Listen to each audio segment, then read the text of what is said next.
네, 창세기 5장 21절로 24절 말씀 하겠습니다. 창세기 5장 21절로 24절 말씀.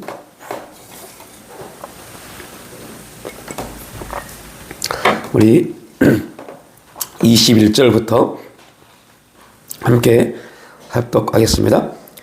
에녹은 65세에 무드셀라를 낳았고 무드셀라를 낳은 후 300년을 하나님과 동행하며 자녀들을 낳았으며 그는 365세를 살았더라.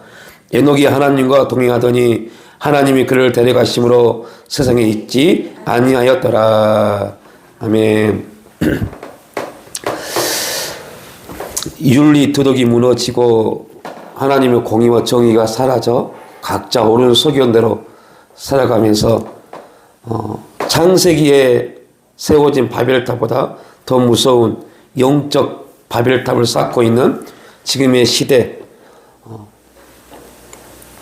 어찌 보면 성경의 구약의 이스라엘 백성들이 섬겼던 우상보다 더 무서운 우상을 섬기고 있는 시대가 지금일 겁니다. 그러한 시대를 우리가 살아가면서 하나님이 기뻐하시는 예배자의 삶을 살고자 부단히 애쓰고 노력하는 그리스도인들, 오늘 저와 여러분이 어떻게 하면 이러한 폐역하고 악한 시대에 참된 예배자의 삶을 살 수 있을까? 하나님이 기뻐 받으시는 예배자, 하나님과 동행할 수 있는 예배자. 성경에는 딱 한 사람이 나옵니다. 에녹입니다. 우리가 에녹을 통해서 하나님이 기뻐 받으시는 참된 예배자, 하나님과 동행하였던 예배자의 삶이 무엇인지를 살펴보고 이 말씀이 또 우리에게 어떻게 적용이 되어져서 우리 또한 이 세상에서 살아가면서 하나님이 기뻐 받으신 참된 예배자의 삶을 살아가야 될지. 에녹이라는 사람을 살펴보면 에녹이 살았던 시대, 성경은 우리가 보고 있는 창세기 5장을 보면 에녹이 살던 시대가 어떠하더라라고는 전혀 나와 있지 않습니다. 그런데 분명한 것은 아담이 범죄하고 에덴 동산에서 쫓겨나고 아담의 후손들이 그렇게 하나님을 찾고 찾았던 그러한 사람들은 그렇게 없었던 것 같아요. 그리고 가인의 후손들은 완전히 악으로 치닫고 있었고 아벨 대신 하나님이 주셨던 셋은 간신히 그 후손을 간신히 그나마 하나님의 이름을 부르며 하나님의 신앙을 유지해 갔지만 그럼에도 불구하고 그들이 하나님 앞에 온전한 삶을 살지는 못했던 것 같습니다. 왜 그러면 에녹이라는 사람이 65세 이전과 이후의 삶이 완전히 달라진 모습을 볼 수 있습니다. 그러니까 65세에 무드셀라를 딱 낳습니다. 그러니까 65세에 무드셀라를 낳은 후에 에녹은 하나님과 동행을 했고, 무드셀라를 낳기 이전까지는 에녹은 하나님을 찾지 않았던 사람이었던 것 같아요. 성경에는 그러한 내용이 그렇게 기록되진 않았습니다. 그런데 우리가 어떻게 할 수 있냐면 에녹이 65세에 무드셀라를 낳고 그가 300년 동안 하나님과 동행하였다고 말하고 있습니다. 그러니까 무드셀라를 낳고 나서 그 무드셀라라는 이름, 하나님이 무드셀라라는 이름을 아들의 이름을 무드셀라로 짓게 하십니다. 이 아이가 죽으면 심판이 임한다 라는 이름을 짓게 하십니다. 그러면 에녹이 그 아들을 보면서 하나님이 심판하시는구나, 하나님이 심판하시구나, 지금의 시대는 하나님의 심판이 임하는 시기구나를 아들을 통해서 깨닫게 된 거죠. 그게 그 깨달음이 에녹이 하나님을 찾게 됐고 하나님과 동행하는 시점이 된 겁니다. 반대로 오면 그만큼 에녹의 시대는 무드셀라를 낳기 이전의 에녹의 시대, 그 시대는 완전히 악으로 치닫는 시대였습니다. 악이 난무한 시대입니다.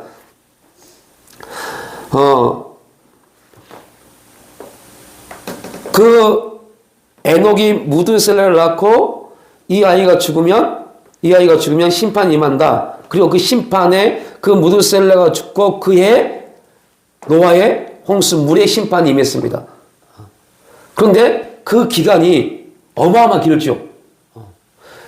여러분, 지금의 시대는 우리는 이제 물의 심판은 임하지 않습니다. 우리는 지금 무슨 심판을 기다리고 있어요?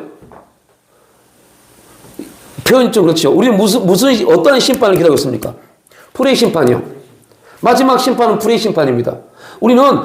우리가 기다리기 싫어도 마지막 이제 하나님의 종말, 하나님의 예수 그리스도의 재림, 불의 심판을 기다리면서 나가는 신앙입니다. 에녹은 아직 어떠한 심판인지 모르지만 그 아들이 죽으면 심판이 임한다라는 그 심판을 바라보고 살아갔던 에녹. 그 에녹의 바라보는 심판은 물의 심판이었습니다. 우리는 지금 이 사건이 이루어진 것을 가지고 보니까 에녹의 아들 무드셀라가 죽고 노아 시대에 물의 심판이 임한다라고 말하지만 에녹은 내 아들이 죽으면 심판이 임하는데 어떤 심판인지 모릅니다. 아무튼 심판이 임합니다. 에녹은 그 심판을 바라보고 나갑니다. 우리 또한 우리가 살아있을 때 불의 심판이 임할지 언제 임할지는 모릅니다. 그러나 우리 또한 심판을 바라보고 나갑니다. 그 불의 심판이 어떠한 심판인지 알지 못합니다. 그래서 지금 학자들은 마지막 3차 대전을 통해서 핵이 곳곳에 핵이 터져서 그 핵에 대한 그 심판이 일어날 것이라고 말하는데 하나님이 불을 내리실 때 그렇게 하실까? 라는 생각해 봅니다. 아무튼 어떻게 불이 임할지는 모릅니다. 그러나 우리는 그 불의 불의 심판을 바라보고 달려갑니다. 그러나 심판을 바라보고 달려가는 에녹의 시대와 우리 시대는 동일합니다. 그만큼 다른 말로 표현하면 에녹의 시대도 어땠고요? 타락했고 우리의 시대도 지금 완전히 타락한 하나님의 심판이 임하기 직전의 시대입니다. 그래서 에녹이라는 사람을 잘 살펴보면 우리가 믿음으로 이 심판, 징계가 임할 직전에 우리가 믿음으로 어떻게 살아가야 될지를 보여주고 있죠. 두 번째, 에녹이 하나님을 기쁘시게 한 사람이기 때문에 우리 또한 우리를 창조한 목적이 이거잖아요. 우리를 창조한 목적이 하나님께 영광을 돌리는 그러한 삶을 살아갈 수 있도록 우리를 창조한 목적이 이거기 때문에 에녹을 통해서 어떻게 그가 하나님을 기쁘시게 했는지. 바울은 에베소 5장 10절에서 주를 기쁘시게 할 것이 무엇인가 시험하여 보라라고 말합니다. 주를 기쁘시게 할 것이 무엇인지 시험하여 보라라고 말합니다. 어떻게 하면 하나님을 기쁘시게 할 수 있을까? 우리는 모릅니다. 우리가 어떠한 삶을 살았을 때 하나님이 기뻐할까? 우리는 모릅니다. 그런데 성경은 에녹처럼 살면 된다고 말합니다. 왜요? 에녹이 하나님을 기쁘시게 한 사람이기 때문에요. 그러면 이제 우리가 찾아봐야죠. 에녹은 어떠한 삶을 살았기에 하나님을 기쁘시게 했을까? 여러분, 기본적으로 보면 이 시대, 노아 홍수 이전 시대 사람들은요, 보통 800년, 900년 정도의 삶을 살았던 사람입니다. 평균 800에서 900년 정도 살아요. 그런데 에녹은 365년만 삽니다. 완전히 거의 3분의 1 정도의 수준의 삶을 살죠. 그럼에도 불구하고 그 짧은 생애에도 불구하고 하나님과 동행했던 유일한 사람입니다. 그런데 성경은 창세기 5장 어디에도 에녹이 바울이나 모세나 요셉처럼 어떠한 놀라운 업적을 나타냈다고 기록하지 않습니다. 그런데 그들과 동일한, 어찌 보면 그들에게도 사용되지 아니하였던 단어로 에녹을 높입니다. 하나님을 기쁘시게 한 사람이다라고 평가를 해버립니다. 우리 여기서 굉장히 중요한 사실 하나를 확인할 수 있는데, 우리가 하나님을 기쁘시게 하는 것은 어떠한 일이 아니라는 겁니다. 어떠한 일을 해서, 어떤 행동을 해서 하나님을 기쁘시게 한 게 아니라는 거죠.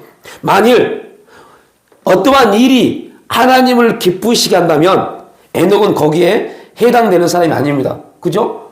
에녹은 어디에도 어떠한 일을 했다는 말이 나와요? 안 나옵니다. 무슨 일을 했다고 나오지 않습니다.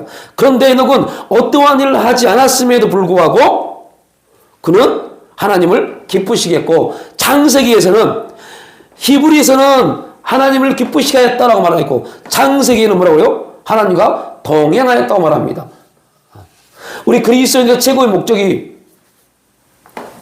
뭡니까? 하나님과 동행하는 삶이요. 하나님과 동행하는 삶을 사는 것이 이 세상을 살아가는 그리스도인들의 가장 목표 또 목적이 이끄는 삶이 되어야 돼요. 하나님과 동행하지 아니하면 우리 인생은 그냥 이 세상에 아무것도 아닌 존재로 끝나버릴 수 있습니다. 그 하나님과 동행하는 사람은 이 세상에서 어떠한 보잘것없고 별 볼 일 없는 사람일지라도 하나님과 동행하는 사람은 가장 가치 있는 삶을 사는 그러한 인생으로 하나님께 평가를 받습니다. 에녹이 365년을 살다가 죽음을 보지 않고 하나님의 부르심을 받았습니다. 서론에도 말씀드렸지만 365년을 두 가지 인생으로 볼 수 있죠. 65년의 인생과 300년의 인생이요.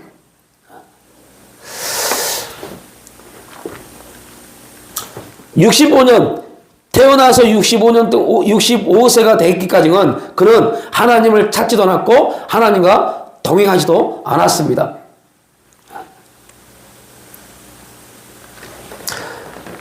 (65세의) 아들을 낳고 그 이후로 300년 동안 그는 하나님과 동행했습니다. 동행했다 란 말은요, 동행이란 말은 제가 주일날도 말씀드렸죠. 동행이라는 말은 함께 걷는다는 뜻입니다. 근데 이거는 우리가 국어 사전적 의미입니다. 히브리적 언어는요, 구한다, 구하였다 라는 의미입니다. 성경적 동행이 뭐라고요?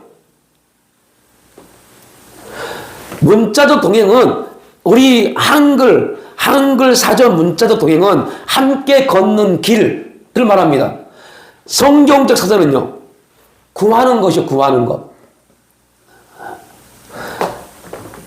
300년 동안 에녹은 뭐 했다고요? 구했다니까요. 하나님께 뭔가를 구했습니다. 무드셀라를 낳고 300년 동안 하나님께 에녹은 무언가를 구했습니다. 자, 그러면 이거를 다른 관점으로 한번 해석을 해보자고요. 에녹의 사명이 뭘까요? 무드셀라를 낳기 전 에녹은 사명이 뭔지를 모르는 사람이었어요. 왜요? 구하는 것이 없었어요. 구하지 않았어요. 제가 여러분에게 왜 여러분의 자녀의 이름을 넣고 기도해 보라는지 이해가 되십니까? 그냥 아무 이유 없이 말한 게 아닙니다. 에녹은 65세 이전까지는 그런 자신의 사명이 뭔지도 몰랐어요. 자녀를 낳고 하나님이 그 자녀의 이름을 무드셀라를 지어라. 이 아이가 죽으면 심판이 임한다 라는 그 메시지를 듣고 그때 에녹은 자기 사명을 발견한 겁니다. 아, 내 사명은 구하는 것이구나. 어떠한 걸 구하는 겁니까? 무드셀라 이름이 뭐라고요? 이 아이가 죽으면 심판이 임한다요. 지금 여러분 우리는 답을 알고 있어요. 에녹이 무드셀라보다 훨씬 빨리 죽었다는 걸요. 그런데 여러분은 이 시대에 에녹과 무드셀라가 있을 때 누가 먼저 죽을지 몰라요. 이 무드셀라 이름을 이 아이가 죽으면 심판이 임한다는 뜻입니다. 이 아이가 죽으면 심판이 임한다는 뜻입니다.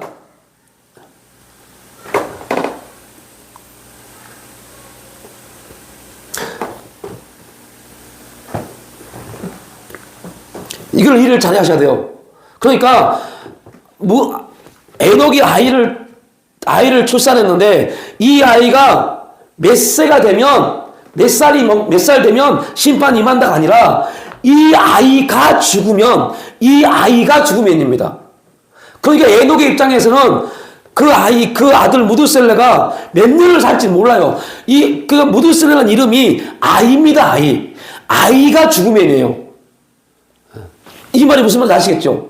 아이가 죽으면입니다. 그러니까 이 아이, 자기 자녀가 성장해 성인이 된다라는 의미가 아니라는 겁니다.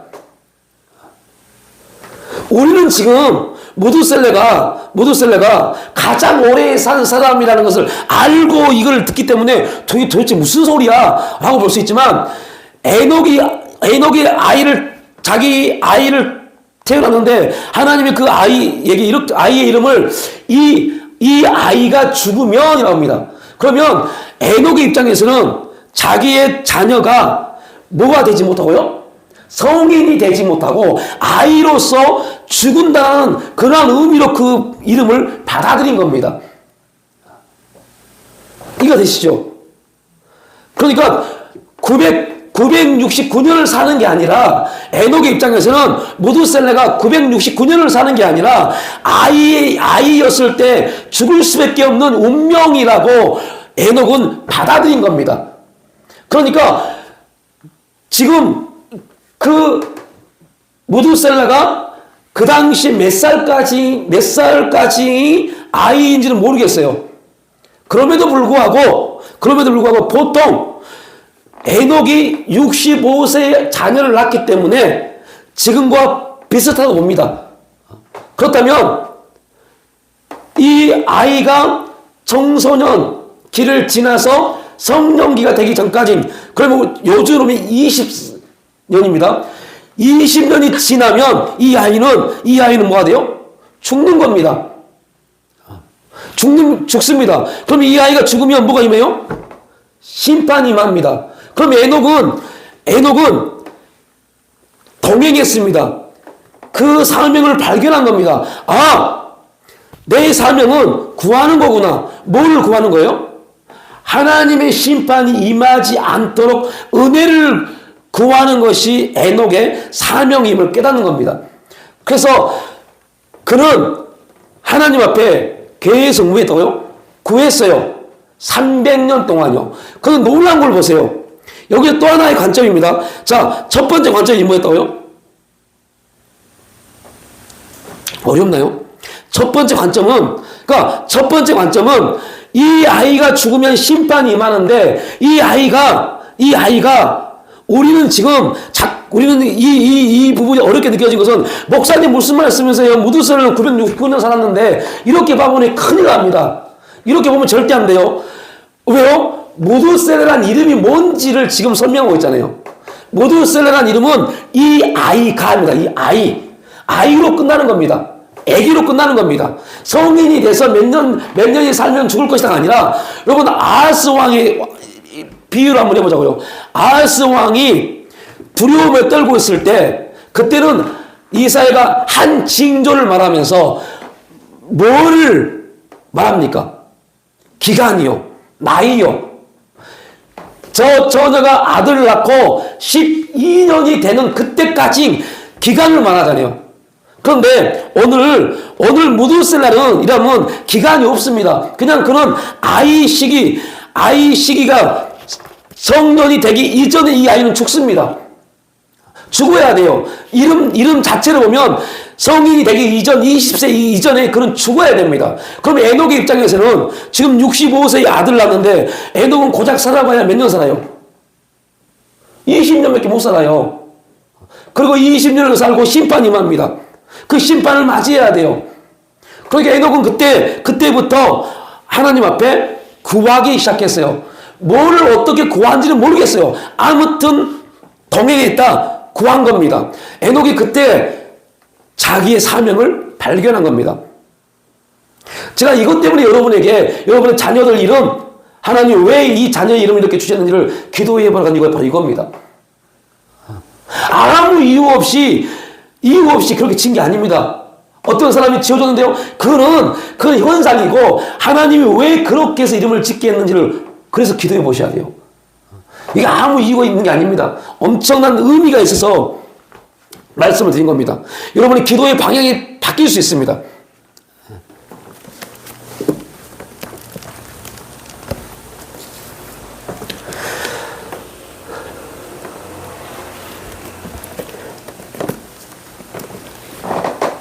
또 하나의 관점은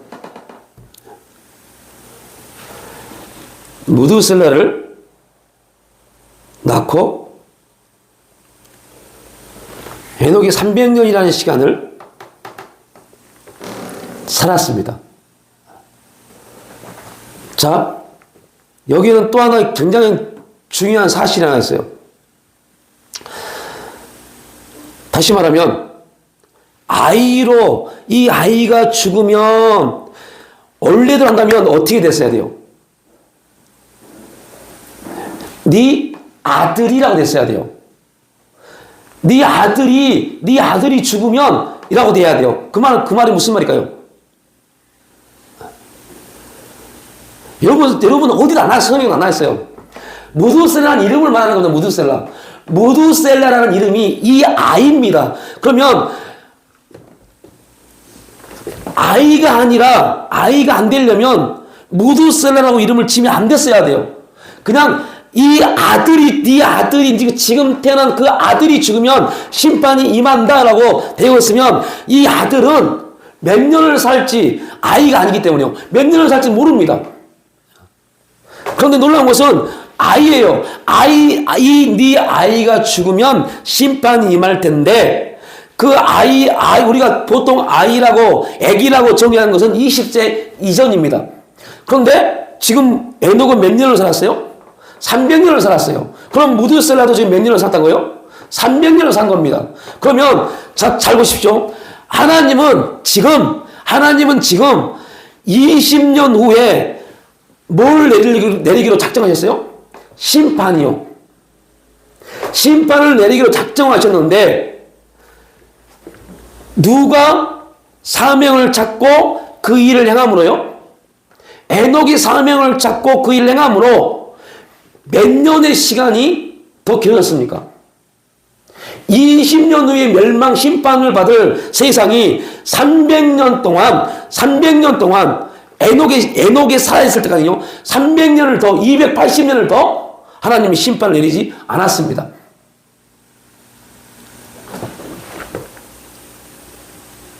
여기까지 이해가 되십니까? 이거 되셔야 돼요. 우리에게도 굉장히 중요한 메시지입니다, 이거. 예. 자, 사울왕을 나누면서 작년에 사울왕을 나누면서 이런 말씀을 하셨죠. 왕이 된 지 2년 만에 버림받았습니다. 그런데 하나님이 왜 38년이라는 시간을 더 허락하셨을까요? 이 부분을 나눴죠. 동일한 겁니다. 왜 20년 그 아이라는 그 성장 유아기 아이라는 성장이 20세 많이 잡아서 20년인데 20년 후면 끝날 심판이 임해야 될 그 세상에 300년이라는 시간 동안 하나님이 기다리고 있었을까요? 그리고 또 하나 에녹은 300년 후에 하나님께 죽음을 받지 않고 들림을 받았는데 그리고 그 이후로 600년 정도를 669년을 더 산 사람이 누구예요? 무두셀라입니다. 669 69년을 더 살았습니다. 그때까지 심판이 땅에 내리지 않았습니다. 그러니까 여러분들 돌이켜보면 어떠한 문제가 생겨요?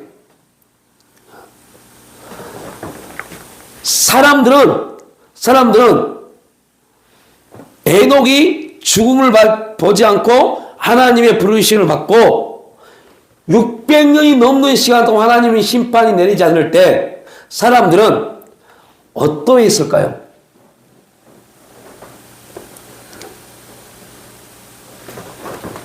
여러분들은 혹 목사가 누군가가 여러분 회개하지 않으면 여러분 가정의 인생 가운데 하나님의 심판이 임합니다 라고 말씀을 들었을 때 6개월이 지나고 1년이 지나도 아무런 심판이 임하지 않았을 때 그때 그 메시지를 어떻게 생각하십니까? 저희 목사 그럴 줄 알았어 저거 우리 불안하게 만들고 우리에게 뭔가를 저러려고 저렇게만 강압적으로 무섭게 말했어. 이렇게 대부분이 생각합니다. 이게 영적 무지입니다. 이러므로 더 타락합니다. 669년 동안 하나님은 심판을 내리지 않았습니다. 그러면서 심판이 임하지 않음으로 인해서 하나님이 이제 심판을 내릴 때 노아 시대 때 어떻게 표현을 해버립니까? 심지어 어떻게 말을 해요? 여러분 하나님이 그렇게 말씀하시면 안 돼요. 왜요? 하나님이 사람을 지으시고 뭐라고 했습니까? 힘이 좋았더라고 말씀하셨어요.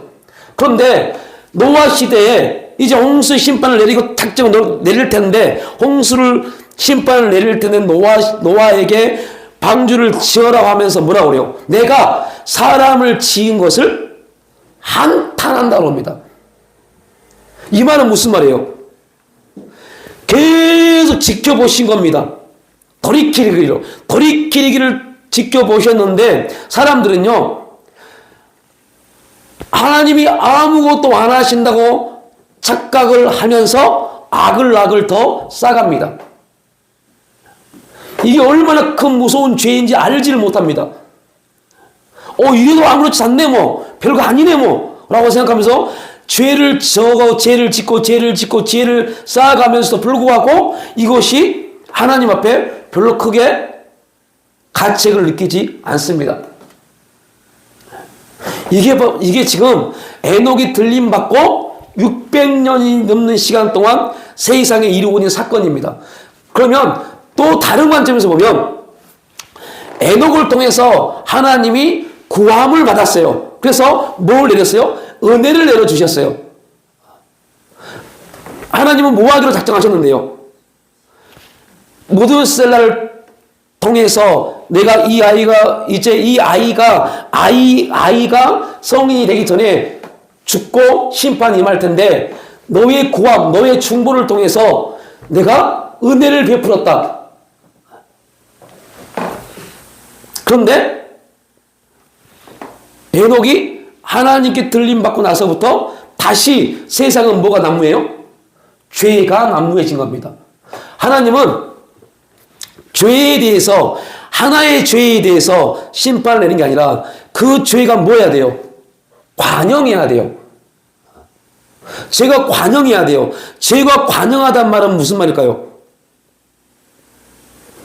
더 이상 죄가 아니게 보여지는 것을 죄가 관영하다고 말합니다.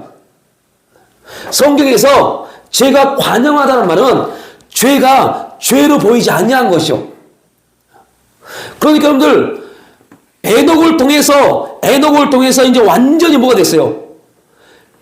폐역함과 타락함이 이제 거의 되었습니다. 그러니까 하나님이 에녹이 없어도 이제 그 은혜 안에서 세상이 돌아가겠다라고 생각하신 겁니다. 그래서 에녹을 뭐 하신 거예요?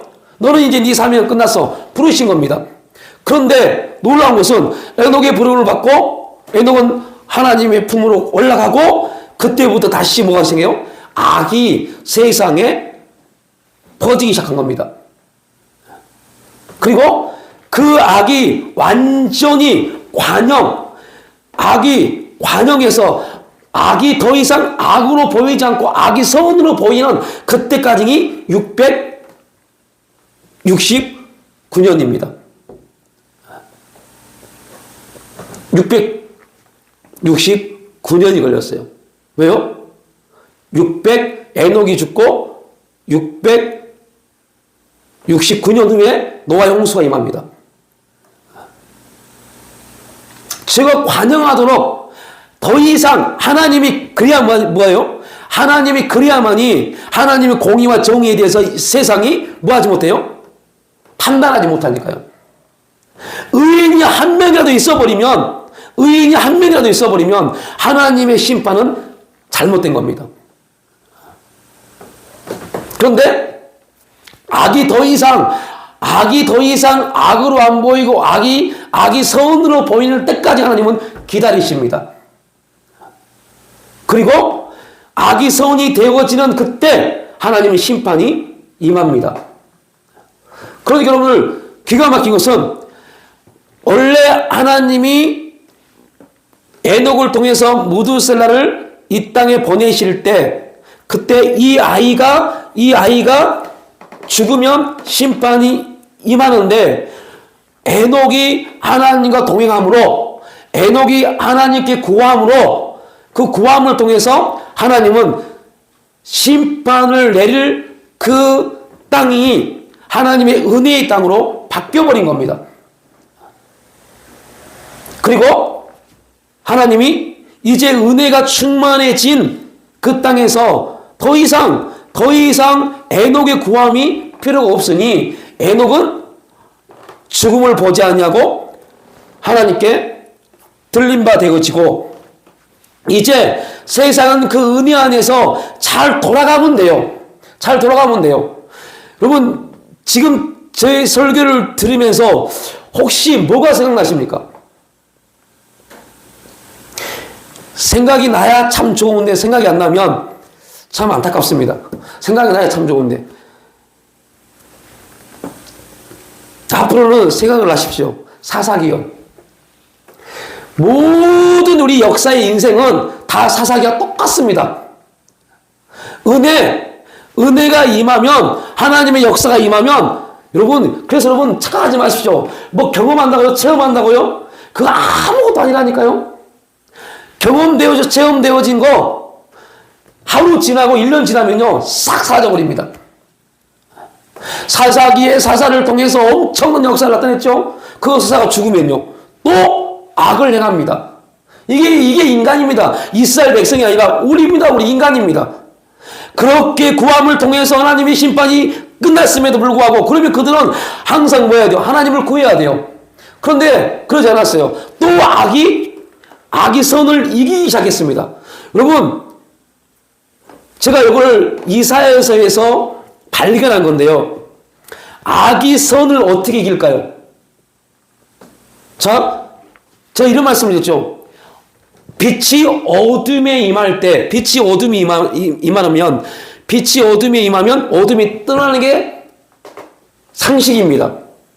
이게 실제입니다. 그런데 빛이 어둠에 왔을 때 어둠이 깨닫지 못하다고 했어요. 빛이 임했는데 어둠이 안 떠나버렸어요. 이거는 완전히 잘못된 겁니다. 그런데 예수님 당시에 그랬잖아요. 지금 우리도 마찬가지예요. 지금 우리도 그러한 문제에 빠질 수 있다니까요. 예수님이 찾아오셨는데 깨닫지 못할 수 있다니까요. 그러면 빛이 임했는데 이 어둠이 빛을 깨닫지 못하는 존재가 되어버리는 겁니다. 무서운 겁니다. 예수님이요 이 땅에 오셔서 그분은 얼마든지 정치적 영향력, 파워적 힘, 수많은 군중의 심리를 이용해서 얼마든지 나라를 온전케 할 수 있는 그러한 분이셨어요. 그런데 그분이 오셔서 하신 게 뭡니까? 그냥 평범한 삶 사셨어요. 평범한 삶 사셨어요. 그분이 사람들을 모아서 뭔가 하려고 하지도 않았어요. 수십만 명 모이면 세상이 뒤집어진다? 하지도 않았어요.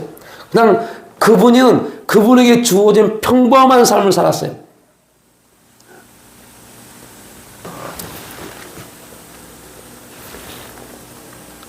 놀라운 것은 그 삶을 주어진 삶 속에서 보잘것없고 별볼일 없고 심지어 어둠이 깨닫지도 못하는 그러한 빛의 사명자였음에도 불구하고 다른 모습을 보면 빛이 어둠에 진 것처럼 보였어요. 그러한 인생을 살았어요.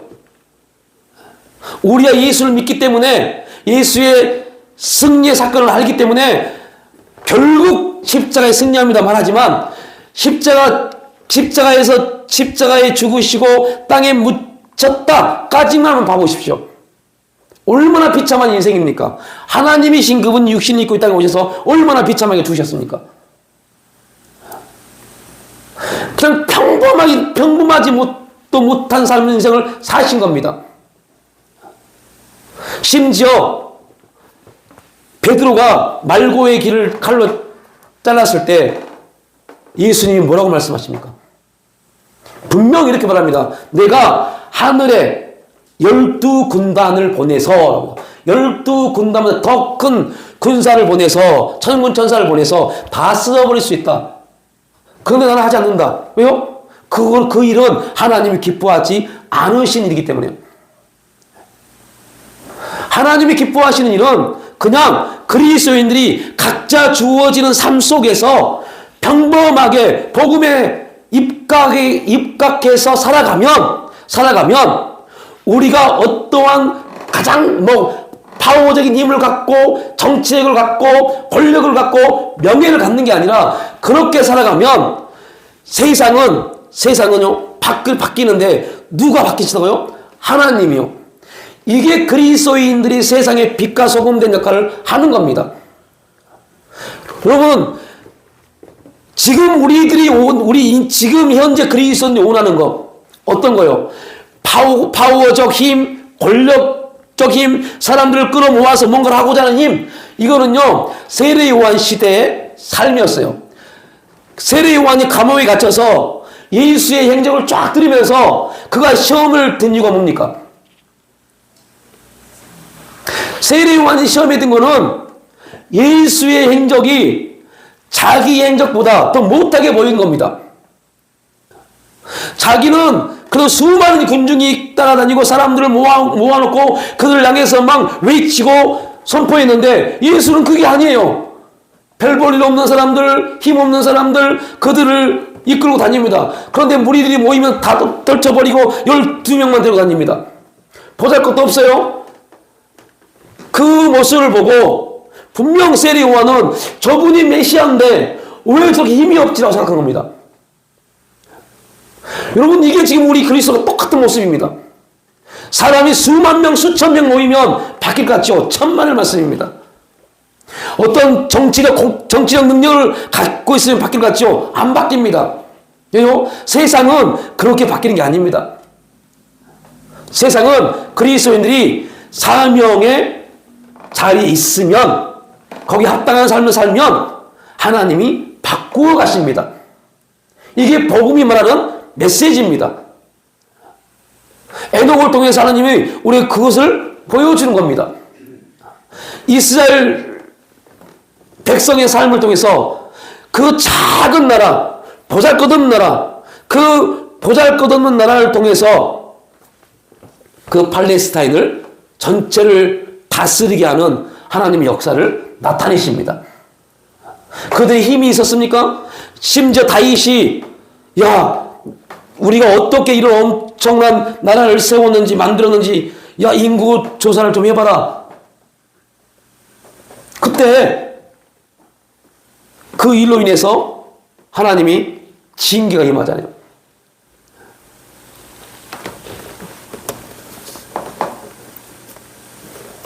헤녹은 아들을 얻으면서 하나님께서 심판하신다는 음성을 들었고 하나님의 심판을 의식하면서 하나님의 심판을 뭐 하면서요? 의식하면서 살았던 사람입니다. 우리는 항상 누구를 의식해야 돼요? 하나님을 의식해야 돼요. 이게 기도의 기본입니다. 하나님을 의식하지 않는 기도는 다 가짜입니다. 그런 기도를 하면 해봐야 아무런 소용없어요. 우리의 모든 기도의 출발은 하나님을 의식하면서 기도해야 돼요. 결국 창세기가 말하는 하나님과 동행한다는 말은 하나님을 의식하며 하나님을 붙잡고 사는 것을 말합니다.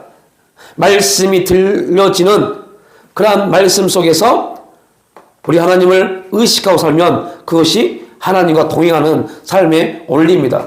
그래서 우리가 하나님을 의식하기 위해서 어떤 훈련을 한다고요? 묻고 행하는 거요. 하나님을 부르는 거요.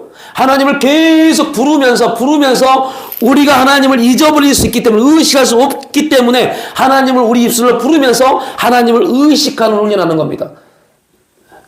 그래서 여러분에게 물으십시오. 묻는 게 목적이 아닙니다. 묻는 게 목적이면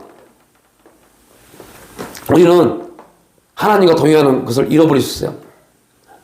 물으면서 하나님을 내 인생 가운데서 역사하시고 섭리하신 하나님을 계속 의식하는 것을 훈련을 통해서 하나님이 나와 함께 하심에 대한 부분을 깨닫는 것, 아는 것, 이것이 묻고 행함의 원칙입니다. 그러면서 우리는 계속 뭘 의식한다고요? 하나님을 의식해야 돼요. 이게 창세기가 말하는 동행의 의미입니다. 동일한 부분에서 히브리에서는 에녹을 믿음으로 하나님을 기쁘시게 한 사람이다라고 말합니다. 히브리에서는 에녹에 대해 옮겨지기 전에 하나님을 기쁘시게 하는 자라는 증거를 받은 사람으로 소개합니다. 창세기는 에녹이 옮겨지기 전에 하나님과 동행한 사람으로 말하고 있고, 히브리에서는 에녹이 옮겨지기 전에 똑같아요. 옮겨지기 전에 똑같은데 창세기는 동행, 히브리에서는 기쁘시게 한 사람으로 평가를 합니다. 결국 하나님과 동행하는 사람이 하나님을 기쁘시게 하는 사람이라는 겁니다. 자, 그러면 우리의 삶은 하나님을, 신학이니까 하나님을 기쁘시게 해야 됩니다. 하나님을 기쁘시게 해야 돼요. 그러면 하나님을 기쁘시게 하려면 어떻게 해야 돼요? 하나님과 동행해야 돼요. 그럼 하나님과 동행한단 말이 뭐라겠죠? 하나님을 의식하는 거예요. 그러면 답이 나오잖아요. 우리가 하나님을 기쁘시게 하려면 뭐 해야 돼요? 하나님을 의식하면서 행하면 돼요. 우리의 모든 행동에 있어서 하나님을 의식하면서 행하는 것이, 하나님을 의식하면서 행하는 것이 동행이니까 그 하나님을 동행하는 것이 하나님 기쁘시게 하는 것이기 때문에 하나님을 의식해서 행하면 그것이 동행이고 하나님을 기쁘시게 하는 겁니다. 그런데 여러분들, 우리가 하나님을 의식하지 못하기 때문에, 하나님을 잃어버리기 때문에 우리는 하나님과 동행하지도 못하고 하나님의 기쁨이 되지도 못합니다. 그러니까 이 기본적 영적인 원리를 모르니까 자꾸 뭔가를 일을 하려고 그래. 섬김, 어떠한 일, 기도도 일입니다. 이 일을 많이 뭔가를 열심히 하면 하나님이 기뻐하시겠지라고 착각하는 문제에 빠져버립니다. 일이 중요한 게 아닙니다.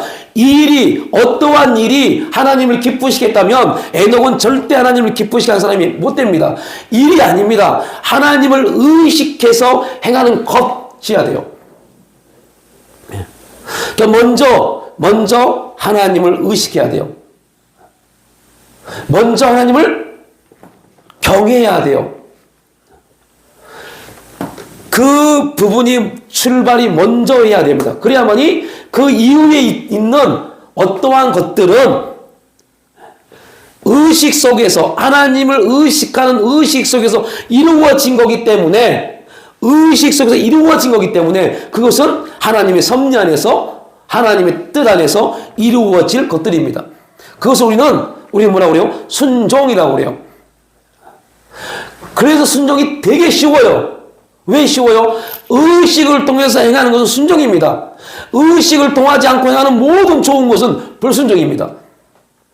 그것이 신앙적인 어떤 행동일지라도 하나님을 의식하지 않고 하는 것은 불순종입니다. 이것은 교만이 됩니다. 이것은 하나님과의 관계가 단절되게 만듭니다. 내가 좋은 의로운 행동을 했음에도 불구하고 내 의로운 행동 때문에 하나님과 관계가 단절될 수 있어요. 왜요? 출발이 하나님이 아니라 나로부터 출발이기 때문에. 그래서 여러분들 이 하나만 제대로 깨달아도 나를 부인하는 삶을 얼마나 쉽게 살 수 있습니까? 나를 부인하려면 뭐 하면 돼요? 하나님을 의식하면 돼요. 나를 부인하려고 나를 부인합니다. 내가 아닙니다. 이거 백날 해도 안 되는데 우리가 뭐 하면 돼요? 하나님을 의식하면 돼요. 하나님을 의식하고 행하면 내가 부인되어지는 겁니다. 자아 처리되어지는 겁니다. 이렇게 쉬운 영적인 원리가 있음에도 불구하고 안 합니다. 그래서 안타까워요. 안 합니다.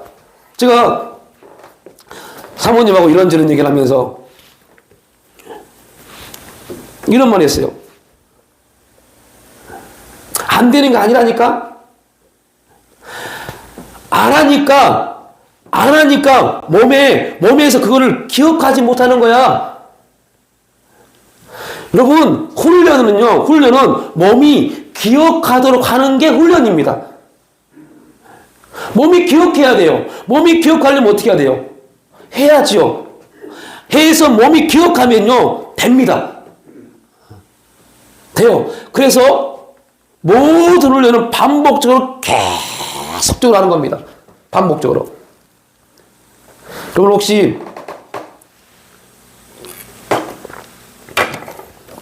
이제 국가대표 축구 선수들을 몸 푸는 거 하나 보세요. 간혹 이제 TV에서 막 보여줍니다. 언론에서. 국가대표 모집하면 막 파주 센터에서 몸 푸는 훈련을 해요.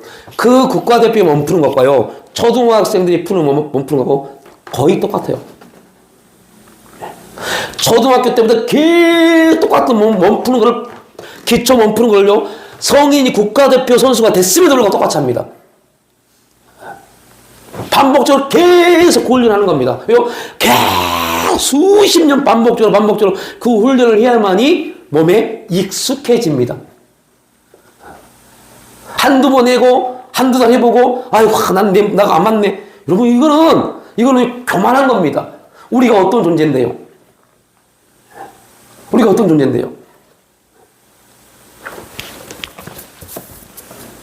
계속 하는 겁니다. 계속 하나님을 의식하는 훈련, 계속 하는 겁니다.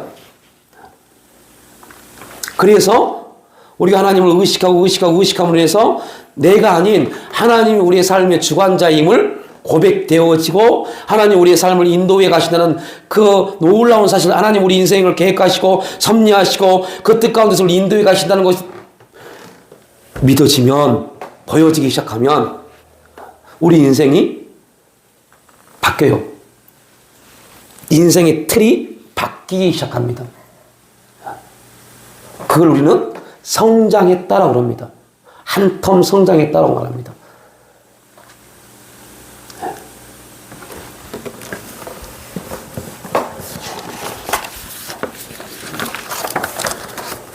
그러기 위해서 여러분들, 우리가 진짜요, 부단히 훈련을 해야 돼요. 오늘 아침에 새벽 말씀을 받고 저희 어머니보다 나이가 더 많아요. 권사님이 저에게 문자가 왔어요. 목사님, 제가 노안이 있고 몸이 너무 안 좋아서 목사님이 보낸 문자, 저는 금요일, 토요일 이틀에 다 몰아서 봅니다. 근데 오늘 일을 나가는데 그 연세에도 공공근로를 하시나 봐요. 일을 나가는데 오늘 쉬는 날이어서 오늘 목사님 글을 보고 답장을 합니다. 아멘, 감사합니다. 근데 목사님, 한 가지 질문이 있습니다. 그 질문이 뭐냐면, 하나님의 사랑이 어떻게 느껴집니까? 했어요. 그래서 제가 그분에게, 저희 어머니보다 나이가 연세가 더 많아요. 86세니까요. 더 많아요. 그 권사님에게, 권사님,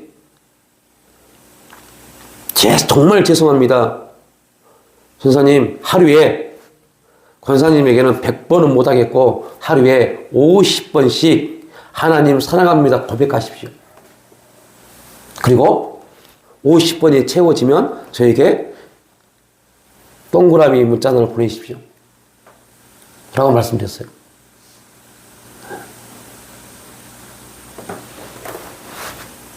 그때가 새벽 6시 아침이죠. 6시 30분쯤 됐어요. 11시에 동그라미가 왔어요. 그냥 해버린 겁니다. 하나님 사랑합니다. 하나님 사랑합니다라고. 했대요. 그래서 제가 너무 빨리 끝났네요. 50번 더 하세요. 오늘 100번 채웠어요. 그분은 죽기 전에 하나님이 자기를 사랑하신다는 그걸 꼭 체험하고 죽고 싶대요. 그게 강하니까, 그게 확실하니까 합니다.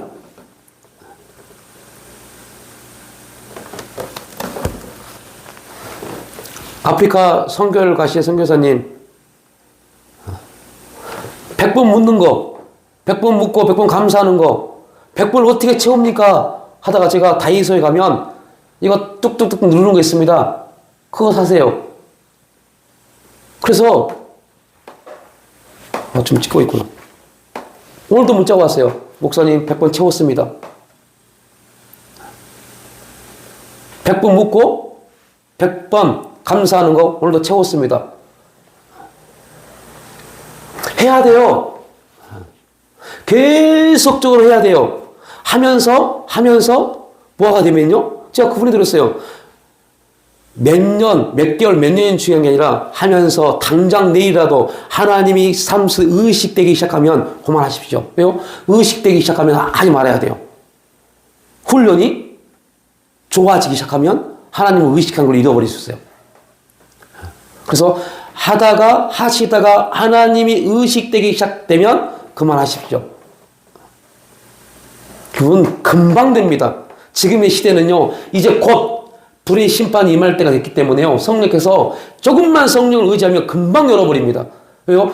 빨리 하나님의 역사를 나타내야 되기 때문에요, 금방 열어버립니다. 사단도 지금 얼마나 많은 하나님의 사람들을 넘어뜨리려고 발버둥을 치면서 미혹하고 역사하고 있습니다. 하나님의 성령도 동일합니다. 마지막 때이기 때문에 어찌하든 간에 하나님의 사람들이 미혹당하지 않고 하나님의 온전한 사랑 안에 들어가기 위해서 조금만 우리를 내어드리면요, 금방 은혜 늘어버립니다. 똑같아요. 그래서 우리가 무엇을 어떻게 선택하느냐에 따라서 갑자기 우리의 신앙이 바뀌어버릴 수 있어요. 하나님의 그 엄청난 은혜 안에서 갑자기 우리 신앙이 바뀌어버릴 수 있어요. 또 믿음이 굉장히 좋은 것처럼 보이는데 갑자기 영혼이 이단에게 빼앗겨버릴 수 있어요.